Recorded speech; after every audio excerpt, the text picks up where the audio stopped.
बल्दिया उस्मा के deputy commissioner प्रकाश एवले के retirement के बाद कानूनी ऑफिसर अजीत पाल सिंह संधू को डिप्टी कमिश्नर का इजाफी चार्ज सौंपा गया है। बल्दिया उस्मा में प्रकाश एवले के रिटायरमेंट के बाद खाली हुए डिप्टी कमिश्नर के ओहदे पर बल्दिया के कानूनी ऑफिसर अजीत पाल सिंह संधू को इजाफी चार्ज दिया गया है। इस मौके पर बल्दिया के ओहदेदारों और सियासी व समाजी कारकुनों ने इन्हें मुबारकबाद पेश की। ओहदे का चार्ज संभालने के बाद इन्होंने जोनल असिस्टेंट कमिश्नरों की मीटिंग मुनक्किद की। मीटिंग में इन्होंने मुख्तलिफ महकमों की कारकर्दगी का जायजा लिया। साथ ही टैक्सों में दी जा रही छूट से इस्तेफादा करने की आवाम से अपील की। वाज़ेह है कि महकमे टैक्स समेत महकमे तजावुज़ात भी इन्हीं के ज़ेरे निगरानी दिया गया है। ओहदे का चार्ज संभालने के बाद अजीत पाल सिंह संधू ने अपने सीनियर्स का शुक्रिया अदा किया और बल्दिया उज़्मा के मफाद में उम्दा कारकर्दगी का अज़्म ज़ाहिर किया।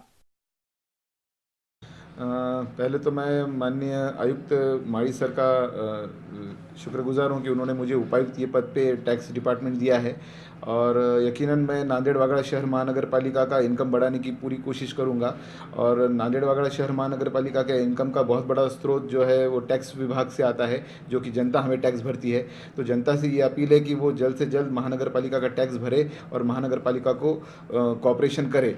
और जोनल ऑफिसर से भी हमने मीटिंग ली है, जोनल ऑफिसर प्लस सुपरवाइज़र से, कि सुपरवाइज़र्स पे भी हम अगर 3 दिन में उनको इंटीमेशन दिया गया है, अगर 3 दिन में वसूली का ग्राफ नहीं बढ़ेगा तो उन पे सुपरवाइज़र्स पे प्लस बिल कलेक्टर्स पे हम कार्रवाई करेंगे।